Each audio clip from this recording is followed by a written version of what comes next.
Welcome to my guide on conquering the challenging 4-star challenges in another Eidos of Dragon Vein R. These trials can make your journey more difficult by either bolstering enemy attacks or weakening your allies.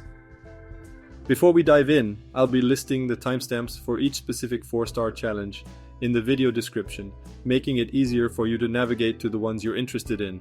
Now let's get started. When facing the enemy attack increased, ally unit defense weakened or ally unit HP decreased challenge, your characters are going to be more vulnerable. In most cases, you can navigate these challenges using the same tactics that led you to victory in the 3-star level. However, if you find yourself struggling, consider reinforcing your team's resilience.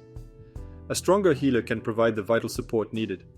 Alternatively, integrating an additional healer into your lineup can bolster your survivability. Characters increasing your allies' defense, like 6-star loot, can also prove invaluable. Another avenue to explore is the inclusion of guard characters. They have a great defense and can block a lot of enemies at the same time. Now let's address the enemy HP increased and ally unit attack decreased challenge. These trials demand a strategic approach as enemies become tougher to bring down. The problem you will face is prolonged engagements. If you are taking too much time killing enemies, your characters will reach their maximum block counts, which could leave your defenses vulnerable to incoming adversaries, putting victory at risk. To overcome this, prioritize characters with robust attack stats and high block counts like Bilford. Additionally, consider deploying units like Dakar, whose abilities can slow down enemies, and Hybris, who can stun them. Characters such as 6-star Rook, who excels at reducing enemy defense, can also be invaluable assets. If your roster is limited, lean on characters with chance-based abilities. For instance, Bilford's 5-star variant has a 2% chance to deal 500% attack damage. Meanwhile, Barlett's possesses a skill capable of potential one-hit KO attacks. Consider integrating guard characters for added defense, but keep in mind they generally have lower damage output than fighters. This means that while they can hold off more enemies, there's still a risk of foes slipping through. Now let's face the most challenging trial of them all, the no held cost auto recovery. This test demands a complete overhaul of your team strategy. I'd recommend assembling a team primarily composed of Vanguard characters. This class grants you 1 cost point for every defeated enemy, along with reimbursing deploy costs upon withdrawal. But here's the catch. With limited cost points, utilizing a healer becomes a difficult task. You'll often find yourself continuously deploying Vanguard characters due to their low block count. The best solution to this problem is using Ragnar. His nature ability ensures that every Vanguard character you deploy recovers 25 HP per second, including himself. It's a game changer. Additionally, when facing a concentrated enemy onslaught, don't hesitate to withdraw a Vanguard from an area where no adversaries are advancing. This tactical maneuver allows you to recover precious cost points for deployment elsewhere. I would also recommend having 2 or 3 Vanguards with a block count of 2 in your lineup. Most Vanguards can only block a single enemy, which isn't the most effective strategy. Now let's meet some Vanguard standouts. Bashkar, while he can only block 1 enemy, he is one of the game's strongest Vanguards, dispatching foes swiftly. Rook, on the other hand, is a clutch unit for these challenges. He can block 2 enemies, possesses decent stats, and wields a unique skill. Activating it grants you 12 cost points and renders him unable to be targeted by enemies for 40 seconds. During this period, he can effectively block 2 adversaries, preventing their advance while dealing damage for an impressive 40 seconds. Furthermore, when one of them is defeated, he seamlessly transitions to blocking another, showcasing his exceptional ability in spacing enemy waves. Barlett's is another valuable addition. With a stroke of luck, his skill can dispatch enemies in a single shot. Finally, it's wise to have a few potent non-Vanguard characters on standby for strategic placements. Theodore and Seebeck shine as excellent choices due to their self-healing abilities. This feature proves invaluable, especially since they are not Vanguards and wouldn't benefit from Ragnar's healing. Next is the deploy count decrease challenge. Unlike the previous challenge, Vanguards aren't a necessity here. Begin with standard characters of moderate cost.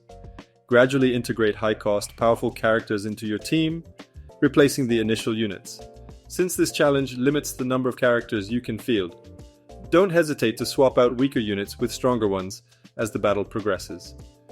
Chapter 5 brings forth unique challenges, particularly against bosses. One alteration affects the boss's progression route, a manageable shift since the boss's base stats remain unaltered. However, the other two challenges escalate the stakes significantly, bolstering the boss's HP, attack, and defense, rendering them formidable adversaries. Take, for instance, the 23rd level of the 5th chapter, where you'll face the formidable Jalam. What was once a straightforward encounter now demands a new strategy. Using my standard team proved ineffective. The damage dealt was overwhelming. That's when I implemented the tactics I mentioned earlier, leveraging enhancements to enemy attack, HP, and defense. Additionally, I introduced a second exceptional healer, Thomas. His abilities not only offer critical healing, but also enhance allies' defense and attack by 40%. Alongside Thomas, I enlisted Loot, providing a substantial boost of 35% to both attack and defense, and Ragnar, bolstering allies' attack power by 45%. These combined skills created an overabundance of healing and defense. This synergy, coupled with boosted damage output, enabled my team to vanquish the boss before the buffs wore off. Remember, when confronting multifaceted challenges that combine various modifiers, don't hesitate to amalgamate solutions from each aspect of the challenge. Adapt, and your path to victory will become more assured. When confronted with challenges restricting the deployment of two specific character types, a strategic adjustment is in order. Opt for characters with similar functions to the restricted classes. For instance, consider replacing shooters with casters, guards with fighters, healers with support units, and vanguards with cost-effective fighters, and vice versa. It's worth noting that, presently, these challenges never exclude the Stranger class. This class offers characters versatile enough to substitute for nearly any other class in the game, with the exception of healers. However, keep in mind that this challenge necessitates having capable characters across a wide spectrum of classes. Next up, the held Cost Recovery Speed Decrease challenge.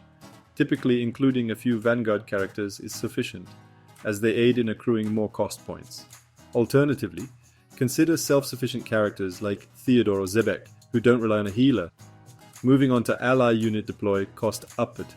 Much like the previous challenge, Vanguards and self-sufficient characters are effective solutions. Additionally, ensure that your team members don't come with a hefty deployment cost. Now let's address the SP Recovery Speed Decrease challenge. If you find this challenging, consider swapping out characters who heavily rely on their skills, like Loot, Rook, or Leonhardt, for a unit with outstanding base statistics. The enemy speed increase challenge is relatively straightforward. If you're struggling to keep pace with the heightened enemy speed, opt for characters with lower cost. Alternatively, characters that possess the ability to slow down enemies can be invaluable. Next, let's talk about the number of enemies increase challenge. This one's a breeze. You can employ the same strategies as you would for challenges involving increased enemy attack, or HP. Additionally, consider incorporating a few area of effect damage-dealing characters if needed. The natural decrease of HP increase challenge introduces a new twist, gradually sapping your unit's health over time. To counteract this, consider deploying characters with self-healing capabilities. Characters like Ragnar, when combined with other Vanguards, Theodore, Zebek, or Jade, can help mitigate the damage. Since the overtime damage is relatively low, you should still be able to fend off the initial wave of enemies using your standard units before needing to deploy a healer. And don't hesitate to bring in multiple healers if the situation calls for it. Finally, we have the Undeployable Tiles Increased challenge. This one can be a bit tricky to navigate, but there's a simple strategy to employ. Consider adjusting the placement of your defenders to avoid these restricted tiles. One effective tactic is to defend closer to where the enemies spawn or the further away. Restricted tiles are often close to the middle. Typically, you'll just need to position your ground characters in such a way that your healers can effectively reach and support everyone. Remember, success in these challenges often comes down to adaptability and clever positioning. With the right approach, you can conquer even the most formidable trials. Keep these strategies in mind and watch as you overcome these challenges with finesse. Good luck, and may victory be yours. Thank you for watching.